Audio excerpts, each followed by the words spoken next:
നമസ്കാരം, ദിയാസ് കിച്ചൻ എരുമലയ്ക്ക് സ്വാഗതം. ഇന്ന് ഞാൻ തയ്യാറാക്കാൻ പോകുന്നത് ഒരട്ടിയാണ്. ഒരു പഴയകാല നാടൻ വിഭവമാണ്. എങ്ങനെ തയ്യാറാക്കാൻ കണ്ടു നോക്കാം. ആദ്യം തന്നെ ശർക്കര ഒന്ന് ഉരുക്കിയെടുക്കാം. അതിന് വേണ്ടിയിട്ട് ഒരു സോസ് പാനിലോട്ട് 1/4 കപ്പ് മുതൽ 1/2 കപ്പ് വെള്ളം ഒഴിച്ചു കൊടുക്കാം. ഇനി ഇതിലോട്ട് ഒരു കട്ട ശർക്കര എടുത്തിട്ടുണ്ട്. നമുക്ക് എത്രയാണോ മധുരം ആവശ്യമുള്ളത് അതനുസരിച്ച് ശർക്കര എടുക്കുക. ഇനി ഇത് നന്നായിട്ടൊന്ന് തിളപ്പിച്ചെടുക്കാം. അങ്ങനെ ശർക്കര നന്നായിട്ടും തിളച്ച് വന്നിട്ടുണ്ട്. വേണമെന്നുണ്ടെങ്കിൽ ഈ ഒരു റെസിപ്പി തയ്യാറാക്കാനായിട്ട് ശർക്കര പൊടിച്ചത് വേണമെങ്കിലും ചേർക്കാം. അങ്ങനെയാണെന്നുണ്ടെങ്കിൽ ഇതിങ്ങനെ തിളപ്പിക്കേണ്ട ആവശ്യമില്ല. ഇനി തണുത്തതിന് ശേഷം ഒരു അരിപ്പയിലോട്ട് അരിച്ച് മാറ്റി വയ്ക്കാം. അടുത്തായിട്ട് അത്യാവശ്യം മിക്സാക്കാനൊക്കെ പറ്റുന്ന ഒരു ബൗളിലോട്ട് 1 കപ്പ് ഗോതമ്പ് പൊടി ഇട്ട് കൊടുക്കാം.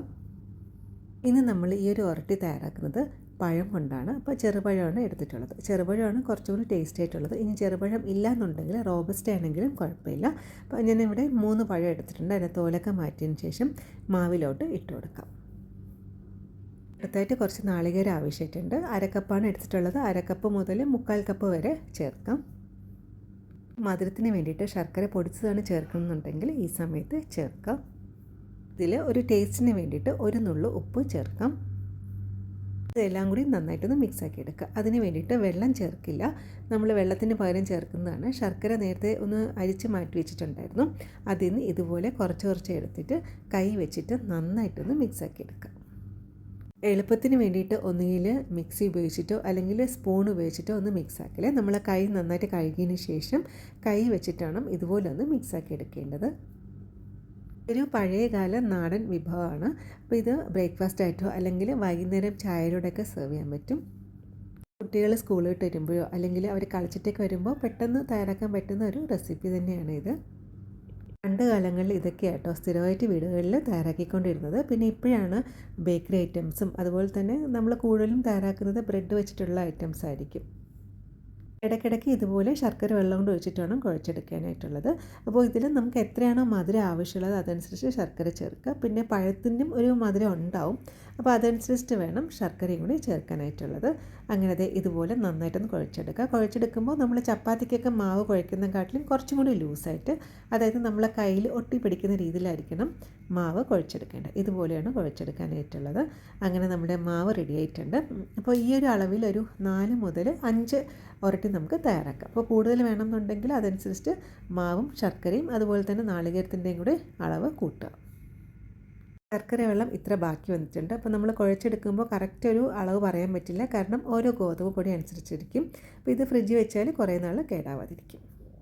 നമുക്ക് ഉരട്ടി തയ്യാറാക്കാം. അതിന് വേണ്ടിയിട്ടൊരു ദോശക്കല്ല് ചൂടാകാനായിട്ട് വെച്ചിട്ടുണ്ട്. കൂടെ തന്നെ ഒരു ബൗളിൽ കുറച്ച് വെള്ളം കൂടി ഒന്ന് റെഡിയാക്കി വെക്കണേ. ദോശക്കല്ല് നന്നായിട്ട് ചൂടായി കഴിഞ്ഞാൽ ഫ്ലെയിം ഒന്ന് ലോ ആക്കി വയ്ക്കാം.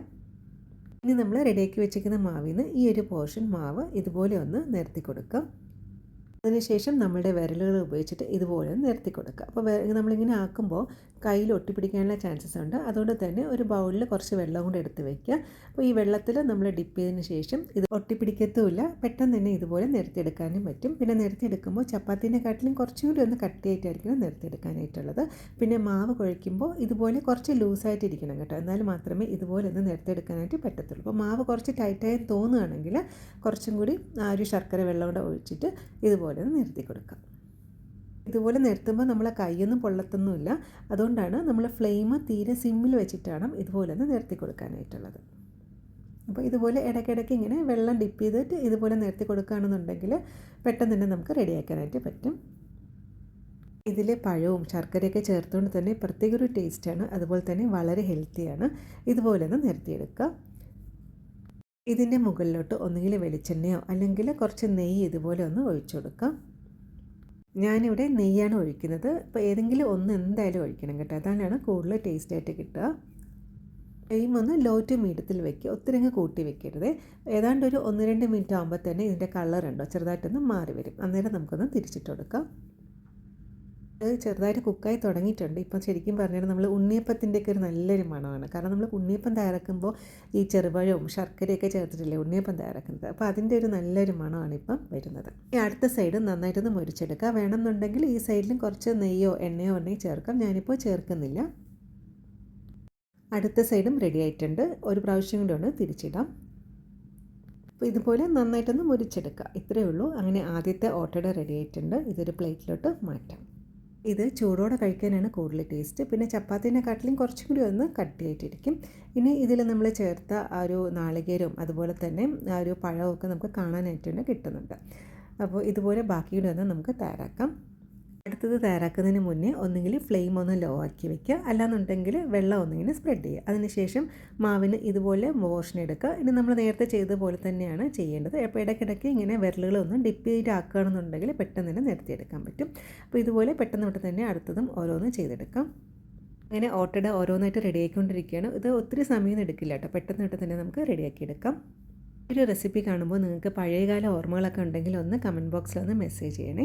അപ്പോൾ ഇത് വളരെ ടേസ്റ്റിയും അതുപോലെ തന്നെ ഹെൽത്തി ആയിട്ടുള്ളൊരു 4 മണി പലഹാരം എന്ന് പറയാം, അല്ലെങ്കിൽ ബ്രേക്ക്ഫാസ്റ്റ് ആയിട്ട് നമുക്ക് തയ്യാറാക്കാം. അപ്പോൾ ഞാൻ ഒരെണ്ണം എടുത്തൊന്ന് കാണിച്ചു തരാം. ഇത് കുറച്ച് കട്ടിയായിട്ടിരിക്കും കേട്ടോ. ഇനി ഈ ഒരു അളവിൽ ഒരു 4 മുതൽ 5 ഓട്ടട നമുക്ക് തയ്യാറാക്കാം. ഞാനൊന്ന് മുറിച്ച് കാണിച്ചു തരാം. ഇത് അത്രയ്ക്ക് സോഫ്റ്റ് ഒന്നുമല്ല, ഞാൻ പറഞ്ഞില്ല കുറച്ച് കട്ടിയായിട്ടിരിക്കും. പിന്നെ ഇതിൻ്റെ കൂടെയുള്ള ബെസ്റ്റ് കോമ്പിനേഷൻ എന്ന് പറയുന്നത് കട്ടൻ ചായയും ഈ ഒരു ഉരട്ടിയാട്ടോ ബെസ്റ്റ് കോമ്പിനേഷൻ എന്ന് പറയുന്നത്. വളരെ നല്ലൊരു റെസിപ്പിയാണ്, തീർച്ചയായും ട്രൈ ചെയ്ത് നോക്കുക. വല്ലപ്പോഴും ഇതുപോലത്തെ നാടൻ റെസിപ്പിയൊക്കെ തയ്യാറാക്കുമ്പോൾ എല്ലാവരും ഇഷ്ടത്തോടെ കഴിക്കും. ഇന്നത്തെ റെസിപ്പി ഇത്രയേ ഉള്ളൂ. എല്ലാവർക്കും വീഡിയോ ഇഷ്ടപ്പെട്ടാണെന്ന് വിചാരിക്കുന്നു. തീർച്ചയായും ട്രൈ ചെയ്ത് നോക്കുക. ട്രൈ ചെയ്ത് നോക്കിയിട്ട് നിങ്ങളുടെ ഫീഡ്ബാക്കും കൂടെ അറിയിക്കാൻ മറക്കരുത്. പറ്റുന്ന പോലെ സന്തോഷമായിട്ടിരിക്കുക. ഇതുപോലെ വേറെ റെസിപ്പി ആയിട്ട് കാണാം. താങ്ക്